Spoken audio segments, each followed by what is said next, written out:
What's up guys, Nugi here, and welcome to the first edition of Nugi's Mailbox, where you ask the question and I deliver the answers, I guess.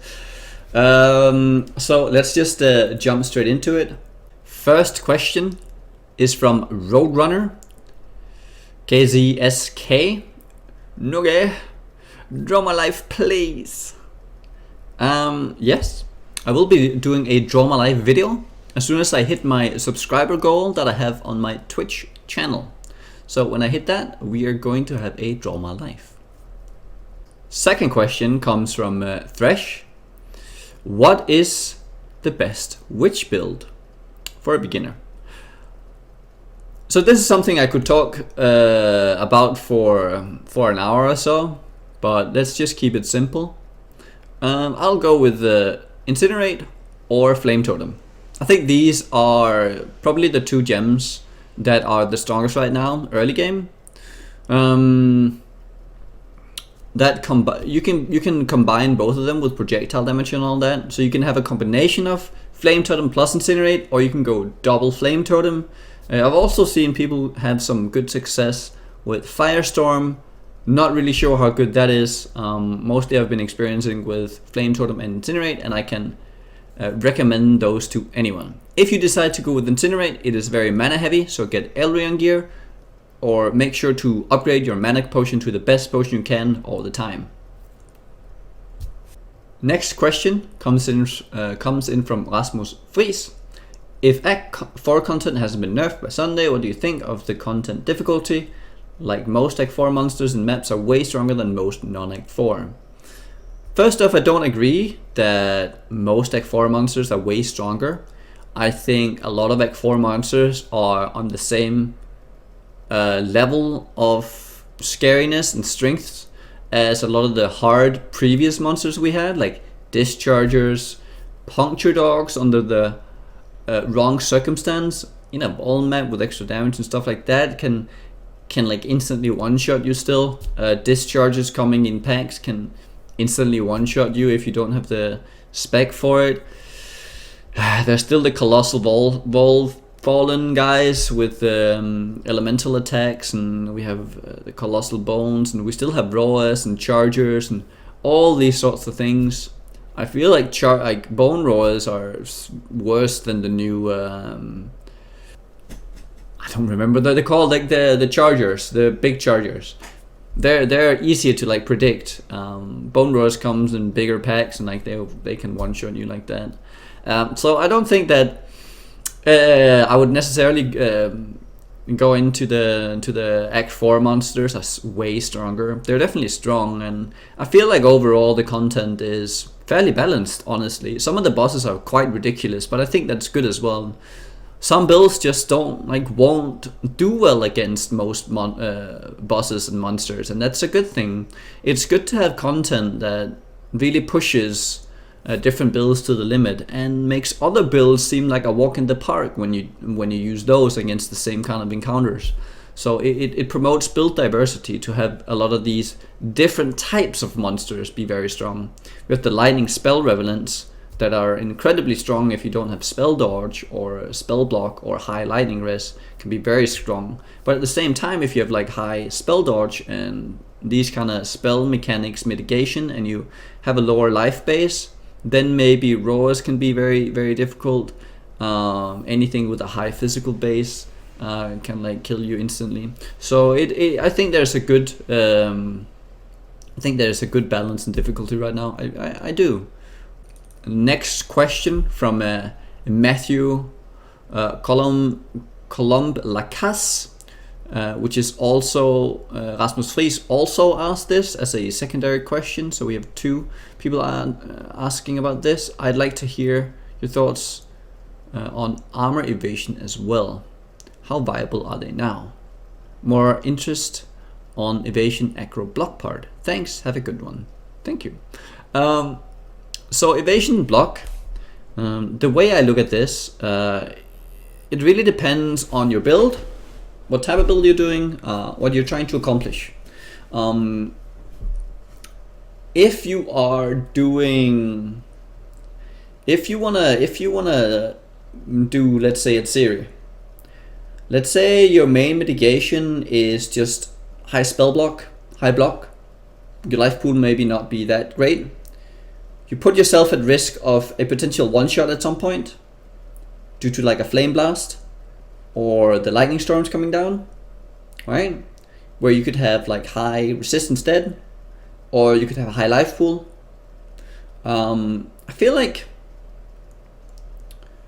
evasion and armor are mostly dictated by the type of pathing you're doing. If your build path goes right next to like evasion nodes, and you're already using like a lightning coil and maybe you're using acro, well, you might as well get some evasion on your gear, because you get a lot of evasion for practically no points. Let me give you an example. So this is my pre-low life spec. As you can see here, I'm not really next to any good armor nodes. I have a little bit of armor, but as you can see down here, evasion from dexterity and evasion rating is fairly high. So my character already is spec'd in because I'm choosing these life nodes, which is hybrid nodes with life and evasion. I'm already speccing into evasion. I'm also picking up acro, so I might as well get some more evasion, right? It seems pointless to start speccing into an armor helmet or an ES helmet when I can get a lot of evasion, which is going to give me a lot of attack-based mitigation for practically very little investment. Let's say you cut off your build and your build is majority in the majority up here, right? It's on the top side where there's no real evasion or armor. Well, then you just start speccing into pure ES instead. Maybe you get a Maul Call going or something with a lot of endurance charges.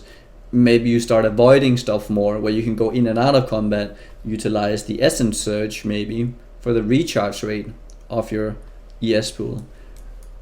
If you're in the bottom left side of the tree, armor life is right there. Like this is it's the opportunity cost where for very little investment you get a lot of extra mitigation or damage mitigation, HP and whatnot. Like it fits the build. So therefore you might as well improve on the strength of the area. Like you might as well take advantage of the area you're in. Very rarely you see people being on this side of the tree going high armor unless they take iron reflexes. But then again, you're getting the armor from the evasion. There's obviously still stuff like lightning coil out there and these other type of unique armor mitigation. These are also good. But now we're talking about layered defense. If you're a lightning coil, you're also gonna have some armor. If you're lightning coil, you're also gonna have some evasion. It's just how it is. So you might as well take the opportunity and build on the strength that you have. So there isn't really anything that's better than the other. It depends on what kind of build you're running and where you are on the skill tree. I think it's very balanced right now, overall. The next question comes in from Pablo Massa. He writes, "You are so hot, I want you where?" Chumstick writes, "Hey Nugi, how do you know how much an item is worth?" The short answer is experience. It is an accumulation of knowledge, previous sales and buys. It really comes down to knowing all the different affixes, all the different builds that will utilize something. Supply and demand, obviously, like, is an item sought after right now? Is there like a lot of builds right now using this specific item? If yes, price goes up. Supply and demand. Also, just a lot of knowledge coming into the league that you know that Incinerate is going to be really strong, so you're going to have an easy time to sell stuff to incinerators. I've been selling a lot of strength life gear that a lot of people would probably just straight up sell, but everything that has like a top life roll and a top strength roll would pretty much sell at this point, because there are so many Iron Will casters out there. And this is something that's fairly new, so a lot of the knowledge accumulated over time, and a lot of the knowledge within the current league that you're in, and then just an understanding of what builds benefit from what. So it's something that takes time to learn, but everyone can get a good understanding on pricing items. Theoring leader, wait, I have a better question. Do you think GGG is getting carried away with more and less modifiers? Scaling wasn't so out of control when mostly everything was increased, decreased. This is not really true. The more or less multipliers have always been out of control. If you look at crit chance, crit damage has been nerfed 4-5 times now. I remember how at some point you had like some bugs everywhere on like Death's Heart, where it would double dip and you would get like 300 crit multi from the bow, and you had 60 crit mold on your quiver and your neck piece, and you could literally one-shot anything with like a bear trap. I remember that. Crit has like forever been out of control since it was such a huge multiplier. You could get like over 1,000 crit mold in so many different builds. All the crit mold have been nerfed on the tree. A lot of the low life stuff has been nerfed. Crown of Ice has been nerfed. There's been so many more modifiers that people have been abusing. Everyone used or the strong build like the Shav's low life was all about getting that pain attunement as well. It's been there forever, and really more and less modifiers is nothing new really. So I don't think it's more out of control now than it was before. They're introducing new areas and they're taking away others. Like they're bringing everything in line pretty much. So you have like a lot of different multipliers, but they're on the same level. They're on the same playing field.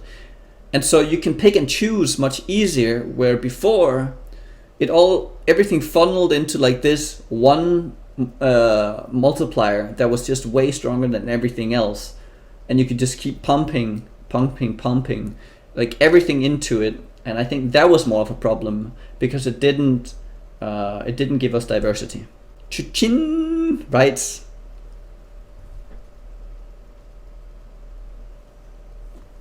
Happy Waffles, are you going to school? If yes, what are you studying? I'm not going to school anymore. I've decided to give YouTube and Twitch a shot as a career. So right now I'm not studying anything. What I was studying was, I for a long time wanted to become a physicist, but yeah, school just wasn't my way at the time. So for the time being, I'm not gonna rule anything out, but for the time being, this is what you get. Santi Aris Tigui. How can I start from nothing with your build? I have a problem with mana regen. Maybe you can explain more in a detailed video. Well, I don't need to explain this more in a detailed video. As I said before, get the best mana potion you can get. Get Elrion gear. And that's about it. Get some mana regen here and there. Get maybe an Elrion piece. Make sure you use your mana potion. The trick to using a mana potion with Incinerate is, as soon as you click Incinerate, you click your mana potion. You make your mana potion roll while the Incinerate goes, so you only drop very slowly, and you get the full effect of the mana potion, right? So that's really my tip. Mana potions, Elrion gear, and some mana regen, and you'll be just fine. Bwookie. Hey man, recently started to play. I've been doing Tempest hardcore only. My friends play. I was wondering if there are any Ice Nova builds that work for this in hardcore. If your Cold Snapper works still, I tried using Cold Snap, but the cooldown seems too long at low levels. So, is there any Ice Nova builds that are viable? If you have looked into the Cold Snapper, you're kind of looking to do the same kind of elemental build. You can also do totems, crit totems with Ice Nova. That should work fairly well. You should freeze pretty well with that. I wouldn't recommend going crit Ice Nova stealth cast, because you would probably end up killing yourself on reflect. The whole Cold Snapper, does it still work? It still works. The reason why you feel like the CD is too long is because you're not wearing a Ramirez Banquet yet.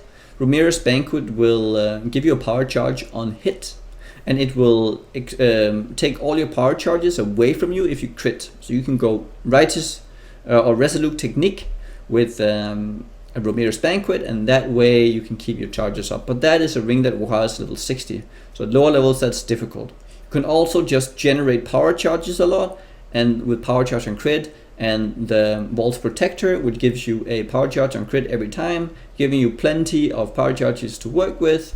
That is a second option. So making a Cold Snapper work has some gearing requirements. And the last question of the day, Robert R.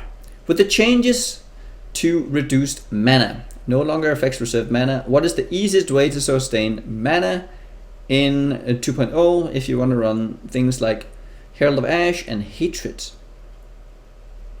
So the easiest way to sustain mana, well, I'm assuming if you're running Herald of Ash and Hatred, you're either going some kind of two-hand, like right now the big craze is two-hand physical builds with blood magic. That's one way, and then you can even put in Arctic Armor or some other 25% aura.